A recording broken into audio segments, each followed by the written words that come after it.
Amazon, Flipkart और मीशो पर काफी सारे लोग अपने ई कॉमर्स बिजनेस को स्टार्ट तो कर देते हैं और अपनी ई कॉमर्स वेबसाइट भी क्रिएट कर लेते हैं, लेकिन उन्हें इनिशियल स्टेज पे ऑर्डर्स नहीं आते हैं और वो थोड़ा सा डिमोटिवेट होकर अपने बिजनेस को जो है बंद कर देते हैं। लेकिन आज मैं आप लोगों को कुछ ऐसे पॉइंट्स बताने वाला हूं, 50 मिस्टेक्स जो आपको नहीं करनी है, जो मैंने की थी और काफी सारे सेलर जो हमें कमेंट करते हैं कि उनसे वो गलतियां हो गई है, उन सब का मैं एक बहुत इंपॉर्टेंट वीडियो लेकर आया हूं और मैं आप लोगों के साथ वो सारी इंफॉर्मेशन शेयर करने वाला हूं। इस वीडियो को अगर आप अभी लाइक कर देंगे तो ये आपकी लाइक वीडियोस वाली कैटेगरी में रहेगा, सो दैट आप बाद में जाके भी इसको देख सकते हैं। चलिए, सबसे पहला मिस्टेक जो गलती आप लोग करते हैं, that is starting e commerce without understanding how it works. भाई यूट्यूब पे जाके वीडियोस देख लो कैसे होता है, ठीक है, क्या क्या चीज़ों की रिक्वायरमेंट है, किन किन चीज़ों से शुरू किया जाता है और ई कॉमर्स बिजनेस किस तरीके से ऑर्डर आते हैं, कैसे डिस्पैच होते हैं, ये सारी इंफॉर्मेशन यूट्यूब पर अवेलेबल है।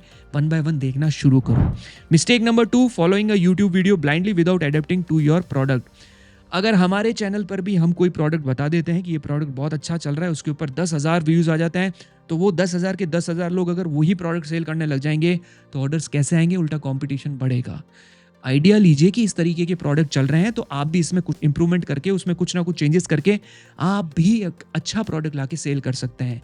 ऐसी गलती नहीं करनी है कि यूट्यूब पे एक वीडियो देख लिया कि ये प्रोडक्ट अच्छा चल रहा है तो हम भी ये सेल कर सकते हैं। Mistake number 3, expecting instant results with in 1 to 2 weeks. बस अब हमने प्रोडक्ट लिस्ट कर दिए और अब तो हमें ऑर्डर्स ही ऑर्डर आने स्टार्ट हो जाएंगे। 1 दिन निकलता है, 2 दिन निकलता है, 5 दिन निकलता है, 7 दिन निकलता है, 10 दिन हो जाता है, ऑर्डर नहीं आता है और उस केस में हम लोग हताश हो जाते हैं और हमें लगता है कि यार ये ई कॉमर्स बिजनेस में तो दम नहीं है, हमें इसको नहीं करना चाहिए था, हमसे गलती हो गई। ऐसा नहीं होता है, थोड़ा पेशेंस रखना पड़ता है, धीरे धीरे ऑर्डर्स आने स्टार्ट होते हैं और एक टाइम ऐसा आता है कि बहुत सारे ऑर्डर्स आने शुरू हो जाते हैं। आप लोगों ने भी काफ़ी सारे यूट्यूब के ऊपर वीडियोस देखे होंगे, रील्स देखे होंगे, काफ़ी सारे इंटरव्यूज देखे होंगे, सक्सेसफुली सेलर्स कर रहे हैं तो आप भी कर सकते हो। Mistake number 4, jumping in because someone else made money. किसी दूसरे ने पैसा कमा लिया, हमने एक पॉडकास्ट देख लिया, उसने बहुत अच्छा बिजनेस कर लिया, तो अब हमें भी वही प्रोडक्ट सेल करना है और उसी तरीके से ई कॉमर्स बिजनेस खड़ा करना है। नहीं, पॉडकास्ट देखिए, वीडियोस देखिए, इंटरव्यूज देखिए, लेकिन वो जो प्रोडक्ट सेल कर रहे हैं आप भी वैसा करोगे तो नहीं हो पाएगा। फियर ऑफ मिसिंग आउट जो आपके माइंड में रहता है, एक फोमो क्रिएट हो जाता है कि यार जितना जल्दी हो सके शुरू कर दूं, नहीं तो कहीं मैं पीछे ना रह जाऊं। ऐसी गलती आपको नहीं करनी है। Mistake number 5, choosing the wrong business model. क्या इन्वेंट्री लाकर सेल करें, क्या ड्रॉप शिपिंग बिना इन्वेंट्री के सेल करें, या क्या अफिलिएट मार्केट से स्टार्ट करें, यानी कि अफिलिएट बिजनेस शुरू करें कि हम लोग लिंक शेयर करेंगे और फिर उससे जो भी परचेज होगी उससे कमीशन बनेगा। इससे रिलेटेड हमारे चैनल के ऊपर बहुत सारे वीडियोस हैं। मेरी पर्सनल रिकमेंडेशन रहेगी कि आप इन्वेंट्री लाकर सेल करें, सो दैट आप फ्यूचर में अपना एक ब्रांड बिल्ड कर सको और बहुत बड़े लेवल पे उसे स्केल कर सको। वही एक ट्रेडिशनल बिजनेस है। दूसरे का माल बिकवा के उस बिजनेस को शुरू करने में आपका बहुत सारा पैसा वेस्ट हो सकता है। I always believe in building your own brand rather than किसी और के प्रोडक्ट्स बिकवाने का। अपना ब्रांड बिल्ड करो। Mistake number 6, not registering GST और setting up business structure properly. देखो, बिना जीएसटी के ई कॉमर्स बिजनेस नहीं होता है। अगर किसी महान व्यक्ति ने अगर आपको ये सलाह दे दी है कि बिना जीएसटी के आप ई कॉमर्स बिजनेस कर सकते हो, तो वो सिर्फ और सिर्फ आप अपने ही स्टेट में कर सकते हो। इंडियन गवर्नमेंट आपको अलाउ नहीं करती है बिना जीएसटी के अपनी स्टेट से बाहर प्रोडक्ट सेल करने के लिए। आप उनकी पॉलिसी को वायलेट करते हो, अगर उनके किसी भी रूल को वायलेट करते हो तो आगे जाके प्रॉब्लम में फंस सकते हो लीगली भी, ठीक है। तो इस चीज का आपको ध्यान रखना है। Mistake number 7, no clarity on investment, cost breakup and break even plan. ये गलती तो आप भूल के भी मत करना। व्यापार करने उतर रहे हो तो आपके पास प्रॉपर चार्ट होना चाहिए। देखो, ई कॉमर्स बिजनेस के अंदर सबसे पहला खर्चा होता है कि आपको इन्वेंट्री लानी है, इंफ्रास्ट्रक्चर पे काम करना है, हार्डवेयर्स पे काम करना है, यानी कि कंप्यूटर, प्रिंटर, लैपटॉप वगैरह लाने होंगे, पैकेजिंग मटेरियल, मार्केटिंग। उसके साथ साथ जब आपका बिजनेस बढ़ेगा तो आपको एडवर्टीजमेंट पे भी खर्चा करना पड़ेगा। ये सारी चीज़ों का आपको ध्यान रखना है और एल्स आप लंबे नहीं रन कर पाओगे, इस बिजनेस को लंबा नहीं ले जा पाओगे। इस चीज का आपको ध्यान रखना है। अगला जो पॉइंट है, that is choosing the wrong market place. अब choosing the wrong market place का मतलब क्या होता है कि आपका प्रोडक्ट है प्रीमियम क्वालिटी का, 700 से 1000 रुपए का, और आप उसे बेचना चाह रहे हो मीशो के ऊपर, क्योंकि मीशो के ऊपर तो आते हैं 150 से 200 रुपए वाले प्रोडक्ट्स लेने वाले कस्टमर्स। तो आपको ये चीज पता होनी चाहिए कि ये प्रोडक्ट यहाँ बेचने की बजाय आपको बेचने हैं जहां पर प्रीमियम कस्टमर्स आपको मिलेंगे। अमेजॉन प्राइम हो गया या फ्लिपकार्ट हो गया या आपकी खुद की वेबसाइट हो गई, वहां पर करें रादर देन आप जो है मीशो के ऊपर करें। अगर प्रोडक्ट बहुत ही हल्का है, बहुत सस्ता है, आपको लगता है कि बहुत इजीली निकल जाएगा, तो आप मीशो पे भी सेल कर सकते हो। तो मार्केट प्लेस चूज करना बहुत इंपॉर्टेंट चीज होती है। 9th मिस्टेक जो करते हैं, that is picking a product based on emotion और एडवाइस फ्रॉम अ फ्रेंड। किसी दोस्त ने कह दिया यार ये प्रोडक्ट मार्केट पे तेरा अच्छा चलेगा, बेच दे, ठीक है। लोगों को बड़ा एक चीज़ लगती है कि मैं हैंडीक्राफ्ट के प्रोडक्ट बेचूंगा, हैंडीक्राफ्ट की बहुत डिमांड है। हैंडीक्राफ्ट प्रोडक्ट्स की डिमांड इंडिया में कम है। हैंडीक्राफ्ट प्रोडक्ट अमेरिका या बाहर के देशों में ज़्यादा बिकते हैं, इंडिया में कम बिकते हैं। इंडिया में जो प्रोडक्ट बिकते हैं उससे रिलेटेड ट्रेंडिंग प्रोडक्ट्स की पूरी पूरी प्लेलिस्ट मैंने बना रखी है। वीडियो के एंड में मैं प्लेलिस्ट का लिंक भी दे दूंगा, जाके देखिएगा और इससे आइडिया लीजिएगा कि किस तरीके के प्रोडक्ट्स इंडिया में चलते हैं। Mistake number 10, launching without market research और ट्रेंड वैलिडेशन। बिना मार्केट रिसर्च किए आप अगर अपने बिजनेस को शुरू करेंगे तो बुरी तरीके से फ्लॉप हो जाएंगे। मार्केट रिसर्च करने से मतलब यह है कि किस प्रकार के प्रोडक्ट्स की मार्केट में डिमांड है, राइट। आपको फ्री तरीका बताता हूं। आप अमेजोन की वेबसाइट पे आएंगे और यहाँ पर आप बेस्ट सेलर पे क्लिक करेंगे। बेस्ट सेलर पे आपको मोस्ट गिफ्टेड फॉर दिखेंगे, मूवर्स एंड शेकर्स दिखेंगे। ये सारे के सारे है ना प्रोडक्ट्स हैं जो भी अच्छा परफॉर्म कर रहे हैं। इनसे आइडिया लीजिए, इनसे मिलता जुलता प्रोडक्ट आप लाएं, यानी कि सेम ऐसा का ऐसा नहीं, कुछ चेंजेस करके अपना दिमाग लगा के कुछ चेंजेस करके आप भी ला सकते हैं। और अगर आपको इन डिटेल प्रोफेशनल तरीके की अगर रिसर्च चाहिए तो आप उसमें मदद ले सकते हो। AMZ स्काउट करके एक टूल है, उसकी भी मदद ले सकते हो। काफ़ी अफोर्डेबल है, ज़्यादा महंगा नहीं है। और उससे भी एक और ऑप्शन मेरे पास अवेलेबल है। हमारी जो कम्युनिटी है, हमारा जो पेड कोर्स है, उसके अंदर भी हमने फ्री में 800 प्लस ट्रेंडिंग प्रोडक्ट्स की लिस्ट दे रखी है जो फ्रीक्वेंटली अपडेट होती रहती है, तो आप वहां से भी ले सकते हो। Mistake number 11, selling highly saturated और कॉम्पिटिटिव प्रोडक्ट्स विदाउट ब्रांडिंग। बिना ब्रांडिंग के हाईली कॉम्पिटिटिव प्रोडक्ट सेल करने में बहुत बड़ी बेवकूफ़ी है। हाईली कॉम्पिटिटिव प्रोडक्ट्स की कैटेगरीज है shoes, T shirts, mobile covers, bags, accessories. इस तरीके के प्रोडक्ट्स को आप नहीं लाएंगे और थोड़ा सा अपना दिमाग लगाकर अलग तरीके के प्रोडक्ट्स लाएंगे। कॉम्पिटिटिव प्रोडक्ट्स के अंदर आपको नहीं उतरना है और एल्स लॉस हो सकता है। 12वीं जो मिस्टेक है, 12th मिस्टेक है, that is picking seasonal product without evergreen alternatives. अब सीजनल प्रोडक्ट क्या होता है कि होली आई तो पिचकारी सेल कर ली, दिवाली आई तो डेकोरेटिव प्रोडक्ट सेल कर लिए, दिए सेल कर लिए, क्रिसमस आया तो क्रिसमस ट्री सेल कर दिया होम डेकर के अंदर। इस तरीके से नहीं करना है, ये गलती कभी मत करिएगा। सीजनल प्रोडक्ट्स में लोग मंगा तो लेते हैं लेकिन काम हो जाने के बाद कई बार रिटर्न भी कर देते हैं, ठीक है। वैलेंटाइन डे के ऊपर वैलेंटाइन की फ्रेम बना देते हो या फिर होली के ऊपर टी शर्ट बना देते हो तो लोग पहन के यूज करके रिटर्न कर देते हैं। मत करो इस तरीके के प्रोडक्ट सेल, कोई मतलब नहीं है। टी शर्ट सेल करना है तो कोट से रिलेटेड अपने टी शर्ट, अपनी डिजाइन बनाओ जो एवरग्रीन हो और पूरे साल चले। हाँ, कंपटीशन ज्यादा है लेकिन अगर क्वालिटी अच्छी होगी, यूनिक होगी तो बिकेगा, चक मार के बिकेगा, कोई नहीं रोक सकता। 13th मिस्टेक जो करते हैं, चूजिंग लार्ज, फ्रेजाइल और high shipping cost item without calculation. भारी भरकम महंगे प्रोडक्ट जिसमें पैकेजिंग कॉस्ट ज्यादा लगे वो नहीं सेल करने हैं। कांच के कारण टूट जाए ऐसे डेलिकेटेड प्रोडक्ट्स भी आपको सेल नहीं करना है, इस चीज का आपको ध्यान रखना है। 14th है सेलिंग अनलाइसेंस ब्रांड, फेक और कॉपी प्रोडक्ट्स। देखो, गलती से भी फेक प्रोडक्ट्स, सुपरमैन प्रिंट किया हुआ, बैटमैन प्रिंट किया हुआ है ना, मार्वल लिखा हुआ, इस तरीके के प्रोडक्ट्स सेल नहीं करने हैं, अकाउंट सस्पेंड हो जाता है, याद रखिएगा। Mistake number 15 is selecting product with very low margin just for the volume. Instagram पे हम लोग रील देखते हैं ना कि भाई पूरा का पूरा हॉल भरा हुआ है मीशो के प्रोडक्ट से, मीशो की थैलियाँ, आज मुझे 500 ऑर्डर आए, आज मुझे 1000 ऑर्डर आए। ये वो प्रोडक्ट है जो 50, 60, 100 रुपए के, 150 रुपए में मुश्किल से सेल होते हैं। अगर बेचना ही है तो 600 और 700 रुपए के प्रोडक्ट बेचो, अच्छा खासा मुनाफा कमाओ। इतने सारे रोज पैकेज को डिस्पैच करना, प्रोडक्ट को इधर से उधर स्टॉक करना, शिप करना, उसमें मज़ा नहीं आएगा। लो वॉल्यूम में मज़ा नहीं आएगा। बेटर है क्वालिटी के प्रोडक्ट सेल करो, मार्जिन अच्छा रखो, कम जाए लेकिन अच्छे मार्जिन में जाए, ऐसे प्रोडक्ट सेल करो। Mistake number 16 is launching too many products at once without focus. आपको ये लगता है कि मैं बहुत सारे प्रोडक्ट्स अगर लिस्ट कर दूंगा मार्केट प्लेसेस के ऊपर तो मुझे बहुत सारे ऑर्डर्स आएंगे, ऐसा बिल्कुल भी नहीं है। हमेशा याद रखिएगा, मार्केट प्लेसेस के ऊपर क्वांटिटी से ज़्यादा क्वालिटी काम करती है। यानी कि प्रोडक्ट क्वालिटी के होंगे तो ज़्यादा बिकेंगे रादर देन क्वांटिटी में होंगे तो बहुत सारे प्रोडक्ट लिस्ट कर दोगे और बहुत सारे ऑर्डर्स आएंगे, ऐसा नहीं होता है। कम प्रोडक्ट लिस्ट करने के बाद भी अच्छी क्वालिटी के प्रोडक्ट्स पे अच्छे ऑर्डर्स आ सकते हैं। Mistake number 17 is bulk buying without testing demand. आप लोग क्या करते हो कि आपको लगता है कि ये प्रोडक्ट अच्छा चलेगा और आप उसकी बल्क बाइंग कर लेते हो और उससे आपका काफ़ी सारा पैसा भी जो है वो ब्लॉक हो जाता है। बल्क बाइंग नहीं करनी है, एक साथ बहुत सारे प्रोडक्ट्स लाके नहीं रखने, पहले उन्हें टेस्ट करना है, उसके बाद उन्हें लिस्ट करना है, उसके बाद उन्हें चेक करना है कि किस पर अच्छे ऑर्डर्स आ रहे हैं, फिर उनको बल्क में लाना है। Mistake number 18, not ordering product samples before bulk. जैसा कि मैंने कहा कि पहले आप कुछ सैंपल्स मंगाओ, उन्हें लिस्ट करो, उनको सेल करके देखो उस पर कैसे रिजल्ट्स आते हैं, कितनी डिमांड है मार्केट में, उसके बाद आप उनको बल्क में ऑर्डर करो, राइट। पहले सैंपल मंगाओ और फिर उसके बाद उसे सेल करो। Mistake number 19, blind trust on unverified suppliers. देखो, आप इंडिया मार्ट पे जाके या किसी भी मार्केट प्लेस पे जाके, B2B मार्केट प्लेस पे जाके कोई प्रोडक्ट मंगा रहे हैं, तो आपको एक बार उस सप्लायर को भी वेरीफाई करना पड़ेगा कि कहीं वो सप्लायर आपको गलत प्रोडक्ट तो नहीं भेज देगा, किसी प्रकार की कोई रिस्क तो नहीं है, ये भी आपको चेक करना पड़ेगा। और इंडिया मार्ट के ऊपर आपको काफ़ी सारे वेरीफाइड सप्लायर्स मिल जाएंगे। डिस्क्लेमर देना चाहूँगा, इंडिया मार्ट का पेड प्रमोशन नहीं है ये, ठीक है। Mistake number 20, no written contract for delivery timelines, pricing and quality. ये चीज़ तो मैं आपको कहूँगा ही कहूँगा कि आप एक तरीके का लिखित में कॉन्ट्रैक्ट बनवा लीजिए। अगर आप बड़े लेवल पे जाना चाहते हो तो सेलर और एक मैन्युफैक्चरर के बीच में ये कॉन्ट्रैक्ट होना बहुत ज़रूरी है कि जो प्रोडक्ट आप ले रहे हो उसकी प्राइस ये रहेगी। ऐसा ना हो कि आपका प्रोडक्ट चलना स्टार्ट हो और जो सप्लायर है, जो मैन्युफैक्चरर है, उसकी प्राइस इंक्रीज कर दे। उससे आपको फ्यूचर में प्रॉब्लम हो सकती है, आपके मुनाफे कम हो सकते हैं, ठीक है। तो कॉन्ट्रैक्ट के बारे में एक बार ज़रूर सोचिएगा।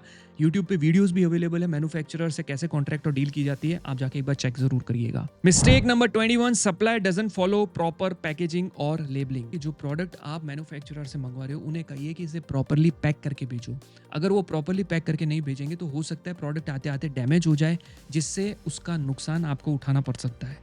हो सकता है क्योंकि आपने तो एडवांस में पैसा दे दिया, उसके बाद प्रोडक्ट आपके पास आ रहा है, और अगर उसमें डैमेज हो गया तो नुकसान आपका होगा। इसलिए सप्लायर को ये कहना है कि प्रॉपर पैकेजिंग को और उसको आप अच्छे से पैक करके फिर भेजिएगा, ठीक है। ये सप्लायर की जिम्मेवारी होनी चाहिए और ये बात आप पहले से करके रखेंगे कि प्रोडक्ट अगर डैमेज मिला तो उसकी जिम्मेवारी आपकी होगी। Mistake number 22, no secondary supplier और बैकअप प्लान। ये गलती तो हर कोई करता है कि किसी प्रकार का कोई बैकअप प्लान नहीं है। प्रोडक्ट बहुत अच्छा चल पड़ा है, मार्केट प्लेसेस पे ऑर्डर्स आ रहे हैं, लेकिन वो सप्लायर जो सेल करता है वही सेल करता है, वहीं से हमारी डील हो रखी है। अब उसने कह दिया कि मेरा प्रोडक्ट तो है आउट ऑफ स्टॉक हो गया है, अब उसे आने में टाइम लगेगा, बनने में टाइम लगेगा, और फिर आप क्या करेंगे, उस प्रोडक्ट को जो लिस्टेड है मार्केट प्लेसेस के ऊपर उसको आउट ऑफ स्टॉक कर देंगे, जिस वजह से एल्गोरिदम्स उस प्रोडक्ट की विजिबिलिटी भी जो है कम कर देंगे। तो बहुत मुश्किल से हम उस लेवल पे पहुंचते हैं और फिर आप ये गलती करेंगे तो इससे नुकसान सिर्फ आपका होगा। Mistake number 23 is choosing supply from other states, high shipping time and GST complications.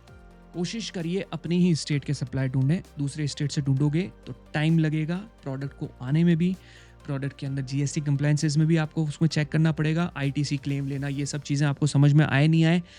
Better होगा कि सप्लायर आप अपनी स्टेट से ही चुनें, ताकि आप क्विकली उस प्रोडक्ट को अगर चाहकर सेल्फ ड्राइव करके भी लाना पड़े तो आप उसे अपने नियर बाय सिटी से प्रोडक्ट जो है लेकर अपने वेयरहाउस पर स्टोर कर सकें। इस चीज़ का भी आपको ध्यान रखना है। Mistake number 24, low quality product images और नो वाइट बैकग्राउंड। प्रोडक्ट को जब आप लिस्ट करेंगे तो आप जो प्रोडक्ट की इमेजेस हैं उसको बहुत अच्छी रखेंगे। ये गलती मत करिएगा कि आपने पुअर क्वालिटी के प्रोडक्ट्स लिस्ट कर दिए हैं और इमेजेस बहुत ब्लर है, 1 या 2 इमेजेस ही लिस्ट कर रखी है, ऑर्डर्स बिल्कुल नहीं आएंगे। बहुत अच्छी क्वालिटी की लिस्टिंग होनी चाहिए। जो आपकी कैटेगरी में जो बेस्ट सेलर प्रोडक्ट है उसकी लिस्टिंग जाके चेक करिए और देखिए उन्होंने कैसी कर रखी है, उस तरीके की लिस्टिंग आपको भी करनी है। Mistake number 25, missing product videos और इन्फोग्राफिक्स। बहुत ज़रूरी है, अगर वीडियोस ऐड कर सकते हो, इन्फोग्राफिक्स ऐड कर सकते हो अपनी प्रोडक्ट्स की लिस्टिंग के अंदर, उससे भी आपकी विजिबिलिटी बहुत बढ़ती है और आपके सेल्स आने के चांसेस भी बहुत बढ़ते हैं। इस चीज का आपको ध्यान रखना है। Mistake number 26, weak titles without relevant keywords. अपने टाइटल के अंदर रेलेवेंट कीवर्ड्स ऐड करिए सो दैट आपको जो है ज्यादा से ज्यादा SEO में मदद मिले, और जब कोई सर्च करे कि आपके प्रोडक्ट से related, for example T-shirt for man, तो अगर आपने टी-शर्ट फॉर मैन अपनी टाइटल में ऐड कर रखा है तो आपका प्रोडक्ट टॉप पे दिखना चाहिए और आपको ऑर्गेनिक ऑर्डर्स भी आने चाहिए। तो टाइटल्स जो है ना वो बहुत अच्छे से लिखना है। Mistake number 27, no SEO optimisation. आपको अपने प्रोडक्ट में टाइटल तो अच्छे लिखने ही है, उसके साथ साथ बुलेट पॉइंट्स, डिस्क्रिप्शन और उसके अंदर कीवर्ड्स, वो सब आपको अच्छे से आना चाहिए। हमारे चैनल के ऊपर SEO से रिलेटेड भी बहुत सारे वीडियोस बने हुए हैं जिसको जाकर आप देख सकते हो और उससे भी आप SEO कैसे किया जाता है मार्केट प्लेसेस के ऊपर वो सीख सकते हो। अब जो अगली मिस्टेक है, मिस्टेक नंबर 28, जिसके अंदर आप देखेंगे कि description is copy pasted, generic और कंफ्यूजिंग। किसी और सेलर की लिस्टिंग में से पूरा का पूरा डिस्क्रिप्शन कॉपी किया और अपने लिस्टिंग में आके पेस्ट कर दिया। सबसे बड़ी बेवकूफ़ी है, रिजल्ट्स नहीं आएंगे। ध्यान रखना है, अपनी लिस्टिंग बनाओ, चैट GPT की मदद लो और फिर उसके बाद उसे लिस्ट करो और फिर देखो उसके बाद आपको कितने अच्छे रिजल्ट्स मिलते हैं। Mistake number 29, no benefits, USP और use case written in bullet points. ये जो आपको अमेजोन के ऊपर दिख रहा है इसे बुलेट पॉइंट्स कहा जाता है। इसके अंदर आपको अच्छे से फीचर्स मेंशन करने हैं, क्या यूटिलिटी है, क्या USP है इस प्रोडक्ट की, वो सारी चीज़ इसमें लिखनी है। कोशिश करिएगा इसको SEO ऑप्टिमाइज करो। चैट GPT इसमें आपकी मदद कर सकता है और फिर उसको लिस्ट करो। मौका दे रहा है अमेजोन आगे बढ़ने का, तो उसको यूटिलाइज अच्छे से करो रादर देन किसी का कॉपी करके और यहाँ पे पेस्ट कर दो। ये गलती नहीं करनी है, ठीक है। Mistake number 30, missing size chart, dimensions और एफएक्यूज। आप अगर कोई ऐसा प्रोडक्ट सेल करते हो जिसके अंदर आपको साइज चार्ट देना पड़े, जैसे कि टी शर्ट्स हो गए, शूज़ हो गए, है ना, बच्चों के कपड़े हो गए, जहाँ पर साइज चार्ट की ज़रूरत पड़े, तो आप एक तो फोटो गैलरी के अंदर भी साइज चार्ट की इमेज बना के डाल सकते हो, और इन प्रोडक्ट्स के इन मार्केट प्लेसेस के ऊपर साइज चार्ट के लिए अलग से बटन होता है, ये लिस्टिंग करते समय आपको अवेलेबल हो जाता है, ये ज़रूर डालिएगा। साइज चार्ट की वजह से बहुत सारे कस्टमर रिटर्न आते हैं, अगर गलत साइज अपलोड करोगे तो हो सकता है आपके कस्टमर रिटर्न्स जो है वो बढ़ जाए, और हो सकता है आगे जाके आपकी लिस्टिंग भी जो है वो ब्लॉक हो जाए इनकरेक्ट साइज की वजह से, प्रोडक्ट रिटर्न होने की वजह से, ठीक है। इस चीज़ का आपको ध्यान रखना है। Mistake number 31, no A+ content on Amazon and Shopify, ठीक है। A+ कंटेंट से मतलब ये होता है कि डिस्क्रिप्शन के नीचे आपके प्रोडक्ट से रिलेटेड बहुत अच्छे अच्छे फोटोग्राफ्स, बहुत अच्छे अच्छे डिस्क्रिप्शंस, बहुत अच्छी अच्छी चीज़ें लिखी हुई होती है उस प्रोडक्ट को रिलेटेड लेकर, ठीक है। तो अगर आप A+ कंटेंट अच्छे से बना लेते हैं तो उससे कस्टमर को ये बेनिफिट मिलता है कि उसके ऊपर एक इंफॉर्मेशन गैदर करने में उसको मदद मिलती है, और उसको एक तरीके की एश्योरिटी मिलती है कि हाँ यार ये प्रोडक्ट मुझे ब्रांडेड लग रहा है और मुझे ये मंगा के जो है ट्राई ज़रूर करना चाहिए। तो A+ कंटेंट आप ज़रूर बनाइएगा अपने मार्केट प्लेसेस पर भी, स्पेशली अमेजोन के ऊपर और शॉपिफाई के ऊपर जो भी है, वर्डप्रेस के ऊपर जो भी आप वेबसाइट बनाते हैं उसके ऊपर भी, ठीक है। मिस्टेक नंबर 32, जो बेसिकली खुद की वेबसाइट से रिलेटेड है, कि आपने जो वेबसाइट बनाई है वो मोबाइल ऑप्टिमाइज नहीं है, मोबाइल में खुलती नहीं है, मोबाइल में उसके मेन्यू काम नहीं करते हैं, मोबाइल में उसके बटन्स काम नहीं करते हैं। अगर मोबाइल रेस्पॉन्सिव वेबसाइट नहीं बनाई तो आप समझ लो कि आपने 90% अपना बिजनेस खो दिया, क्योंकि आज की तारीख में लोग मोबाइल के ऊपर परचेज करना ज़्यादा पसंद करते हैं, वो लैपटॉप और कंप्यूटर से कम करते हैं। मोबाइल के ऊपर ही लोग ज़्यादा टाइम देते हैं, वहीं से परचेज करना पसंद करते हैं, इसलिए आपकी वेबसाइट जो है वो मोबाइल रेस्पॉन्सिव होनी चाहिए। Mistake number 33, selling at too high price without justification. Product तो है साहब 400 रुपये का, लिस्ट कर दिया 800 रुपये में, ये गलती नहीं करनी। और टी शर्ट बेचने वाले सबसे ज़्यादा ये गलती करते हैं, जो लोग टी शर्ट सेल करते हैं ना, नया नया प्रोडक्ट लिस्ट करते हैं 599, 699, 799 ऐसे प्रीमियम रेट्स रखते हैं, जैसे उनको लगता है कि भाई आपका प्रोडक्ट तो है जो लंदन या फ्रांस से आया है। ऐसा नहीं है भाई। देखो इंडिया में जो प्राइस चलती है वो 300 से 500 के बीच में अच्छी प्राइस चलती है, 299, 399, 499, इसके अंदर प्राइसिंग रखोगे तो अच्छे रिजल्ट आएंगे। गलती मत करिए हाई प्राइस रख के, ठीक है। Mistake number 34, selling at too low price without margins. बस नंबर्स ऑर्डर्स आने चाहिए, कम में बेचो, बिल्कुल कम में। जो प्रोडक्ट 399 में बिक सकता था उसको आपने 249 कर दिया, और आपको खुशी हो रही है कि देखो कितने सारे ऑर्डर्स आ रहे हैं। प्रॉफिट नहीं कमा पाओगे, लो मार्जिन्स में काम नहीं चलेगा मार्केट प्लेसेस के ऊपर, ये ध्यान रखना है। अब मिस्टेक नंबर 35 की अगर बात करें तो that is not calculating commission, GST, RTO, packaging and shipping. देखो अगर आप ये नहीं कर रहे हो ना, पेमेंट रिकैंसिलेशन नहीं कर रहे हो ना, कभी प्रॉफिट नहीं कमा पाओगे। ई कॉमर्स से रिलेटेड यूट्यूब के ऊपर प्रॉफिट कैलकुलेशन से रिलेटेड बहुत सारे वीडियोस बने हुए हैं, हमारे भी वीडियोस बने हुए हैं, जाकर देखिए और उसको कैलकुलेट करिए। और अगर आप चाहते हो कि प्रॉफिट कैलकुलेशन से रिलेटेड एक बहुत अच्छा वीडियो मैं भी लेकर आऊँ तो मुझे कमेंट करके ज़रूर बताइएगा कि एक प्रॉफिट कैलकुलेशन से रिलेटेड एक अच्छा वीडियो जिसमें आप भी अपने प्रोडक्ट के प्रॉफिट को कैलकुलेट कर सकें, ठीक है। तो प्रॉफिट कैलकुलेशन आपको सीखना है और जल्दी से जल्दी अपने बिजनेस में इस चीज़ को इंप्लीमेंट करना है, सो दैट आपको पता हो कि आपका कितना बिजनेस बन रहा है, कितना प्रॉफिट हो रहा है, ठीक है। Mistake number 36 is market place pricing. देखो एक चीज़ हमेशा याद रखिएगा, मार्केट प्लेसेस पर अलग अलग प्राइस मत सेट करिएगा। ऐसा नहीं है कि अमेजोन पे कोई प्रोडक्ट 400 में बेच रहे हो तो उसको फ्लिपकार्ट पे 300 पे बेच रहे हो और मीशो के ऊपर 200 में बेच रहे हो, इससे प्रॉब्लम हो जाती है। मार्केट प्लेसेस, जिस भी मार्केट प्लेस पे ज़्यादा में सेल करोगे वो मार्केट प्लेस आपके प्रोडक्ट की जो विजिबिलिटी है वो कम कर देगा, क्योंकि उसे पता चल जाएगा कि आप दूसरे मार्केट प्लेस पर आपके प्रोडक्ट को कम प्राइस में सेल कर रहे हो और उनके खुद के मार्केट प्लेसेस के ऊपर आपकी जो प्राइस है वो ज़्यादा है। मार्केट प्लेसेस पे प्राइजेस सेम रखनी है, ठीक है। मिस्टेक नंबर 37, अगर आप वर्डप्रेस पर या शॉपिफाई पर अपनी ई कॉमर्स वेबसाइट बना के सेल करते हो तो एक चीज़ हमेशा याद रखिएगा, जो भी प्राइस आप लिखते हैं प्रोडक्ट की वो इंक्लूसिव ऑफ टैक्सेस होनी चाहिए। कभी भी एक्सक्लूसिव ऑफ टैक्सेस प्राइसिंग मत रखिएगा, क्योंकि जब कस्टमर उसे ऐड टू कार्ट करेगा और वो देखेगा कि जो 299 का प्रोडक्ट था वो अब हो गया है 340-50 रुपीज़ का, क्योंकि उसके अंदर टैक्सेस ऐड हो गए हैं, ये बहुत गलत इंप्रेशन देता है। ये गलती आपको नहीं करनी है। ये गलती आप सुधारेंगे तो थोड़ा सा ट्रस्ट भी बिल्ड होगा और आपको ऑर्डर्स भी ज़्यादा आने के चांसेस हो जाएंगे और आपकी वेबसाइट के ऊपर जेन्युइनली रिपीट ऑर्डर्स आने भी शुरू हो जाएंगे। मिस्टेक नंबर 38 जो सेलर अक्सर करते हैं कि वो अपने प्रोडक्ट के ऊपर नो अर्जेंसी या offer elements like only 3 left और लिमिटेड पीरियड डील। देखो एक फोमो आपको क्रिएट करना है कस्टमर के माइंड में, that is fear of missing out. Only 2 products left, only 3 products left, तो कस्टमर क्या करता है, उसे परचेस कर लेता है। उसे लगता है अरे बहुत अच्छा प्रोडक्ट है और अब तो बिक चुका है, आउट ऑफ स्टॉक हो रहा है। उसके ऊपर सेल्स आनी स्टार्ट हो जाती है।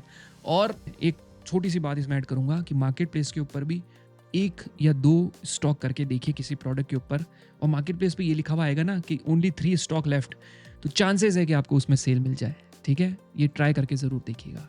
अब जो मिस्टेक नंबर 39 है, जो बहुत ही बेवकूफ़ों वाली मिस्टेक जो लोग करते हैं, वो तो आप बिल्कुल भी मत करिएगा। अगर कर रहे हो तो नुकसान होगा। That is late dispatch. अगर आपके मार्केट प्लेसेस के ऊपर आपने प्रोडक्ट को टाइम पे डिस्पैच नहीं किया तो आपका LDR यानी कि लेट डिस्पैच रेट बढ़ जाएगा, जिस वजह से आपकी एल्गोरिदम्स जो है, मार्केट प्लेसेस की एल्गोरिदम आपके प्रोडक्ट की विजिबिलिटी बहुत कम कर देगी और आपको ऑर्डर्स बहुत कम आएंगे। गलती से भी इनिशियल स्टेज पर लेट डिस्पैच नहीं करना है, टाइमली प्रोडक्ट को डिस्पैच करना है। ठीक है, इस चीज का आपको ध्यान रखना है। पॉइंट नंबर 40 जो स्पेशली मैं अमेजोन सेलर्स के साथ कहना चाहूंगा कि आपको 7 डे शिपिंग एनेबल करके रखनी है, यानी कि आप हर 7 दिन ऑर्डर शिप करेंगे। सुनने में थोड़ा अजीब लग रहा है, कभी कभी मार्केट प्लेसेस खुद भी आपको हॉलीडेज दे देता है कि इस दिन आपका शिपिंग नहीं होगा, और कुछ केसेस में मार्केट प्लेस खुद आपको कह देते हैं कि हम मंडे को शिप करवा देना या ट्यूसडे को शिप करा देना अगर ऑर्डर संडे को आया तो। लेकिन अगर आप 7 दिन एनेबल करके रखेंगे तो ऑटोमेटिकली आपकी विजिबिलिटी बढ़ेगी। मार्केट प्लेस को एक मैसेज आएगा कि यार ये सेलर बड़ा मेहनती है, ये 7 दिन के लिए तैयार है, इसकी विजिबिलिटी थोड़ी सी इंक्रीज करो। Mistake number 41 for Amazon self ship sellers and those who are selling on their own website. आप जब भी ऑर्डर्स आता है, शिप करते हैं, तो प्रॉपर ट्रैकिंग आईडी नहीं देते हैं। कई बार मैंने देखा है कि सेलर्स ट्रैकिंग आईडी अपडेट नहीं करते हैं, जिस वजह से कस्टमर को बहुत इनकन्वीनियंस होती है और वो फिर लौटकर कभी भी आपके प्रोडक्ट्स को नहीं मंगाता है। ये गलती भी आपको बिल्कुल नहीं करनी है। प्रॉपर ट्रैकिंग आईडी जो है वो भी शेयर करनी है। Mistake number 42 poor quality packaging leading to returns और डैमेजेस। प्रोडक्ट की पैकेजिंग फर्स्ट इंप्रेशन होता है। गंदी पैकेजिंग करके कस्टमर को डिलीवर करोगे तो रेटिंग्स और रिव्यूज बहुत गंदे आएंगे और उससे ट्रस्ट भी बिल्ड नहीं कर पाओगे आप कभी भी। अच्छी पैकेजिंग करो, प्रोडक्ट सिक्योर कस्टमर को मिले अच्छे से बिना डैमेज हुए, और उससे आपको ज़्यादा से ज़्यादा अच्छे रिव्यूज आने के भी चांसेस बढ़ जाएंगे, और जब रिव्यूज अच्छे आएंगे तो सेल्स ऑटोमेटिकली आपकी ग्रो करेगी। Mistake number 43 for Shopify sellers. आपको जब भी ऑर्डर आता है आप उस ऑर्डर को कॉल करके वेरीफाई नहीं करते हैं, specially cash on delivery orders. अगर आप बिना वेरिफिकेशन के प्रोडक्ट को शिप करेंगे 90% चांसेस है ऑर्डर रिटर्न आ जाएगा।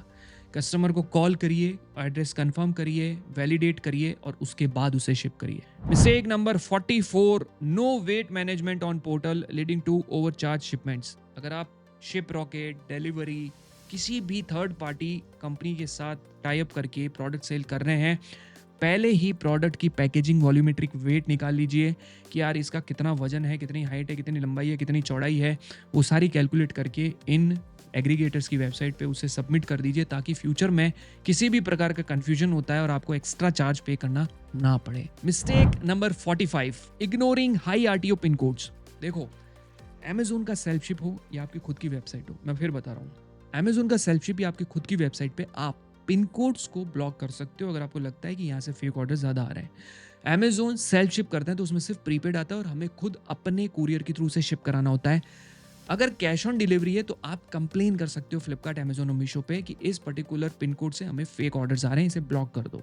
लेकिन अगर आप सेल्फ शिप करते हो, अपनी खुद की वेबसाइट बनाते हो, तो आप भी उन पिन कोड्स को हैंडल करो जहाँ पर आपको लगता है जहाँ से फेक ऑर्डर्स ज़्यादा आ रहे हैं। ऐसा नहीं है कि आपने कुछ भी नहीं कर रखा है और बस शिप किए जा रहे हो, तो बाद में फ्यूचर में बहुत प्रॉब्लम होती है उससे। Mistake number 46 ignoring RTO and refund reports from Amazon Flipkart seller panel. जो भी RTO आ रहे हैं या जो भी कस्टमर रिटर्न्स आ रहे हैं, वो क्यों आ रहे हैं, उसका रीज़न देखिए, उसे चेक करिए और उसको ठीक करिए। कस्टमर रिटर्न्स को लेकर स्पेशली जो भी चीज़ें आ रही है कि आपका साइज फिट इशू है, आपके प्रोडक्ट डैमेज मिलते हैं, या आपके product different from what was ordered, या फिर जो इमेज दे रखी है उससे मिलता जुलता नहीं है, कुछ और ही है, तो ऐसे काम नहीं चलेगा भाई। अगर मार्केट प्लेसेस पे सेल करना है तो आपको ये रिपोर्ट्स भी चेक करनी होगी, जो भी रिटर्न्स आ रहे हैं वो क्यों आ रहे हैं, उसका रीज़न क्या, उसे ठीक करना होगा। ठीक है। Mistake number 47 no action on high returns और रिपीटेड रिफंड रीजंस।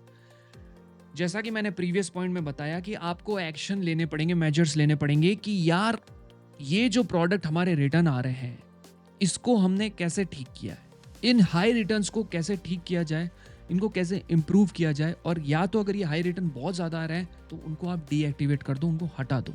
ज़रूरी नहीं है कि मार्केट प्लेसेस पर ऐसे प्रोडक्ट बेचे जाएँ जिन पे रिटर्न्स आने के चांसेस बहुत ज़्यादा है। ये चीज़ का आपको ध्यान रखना है। मिस्टेक नंबर 48 जो करते हैं जिनकी खुद की वेबसाइट है कि अपनी रिटर्न पॉलिसी क्लियर लिखो।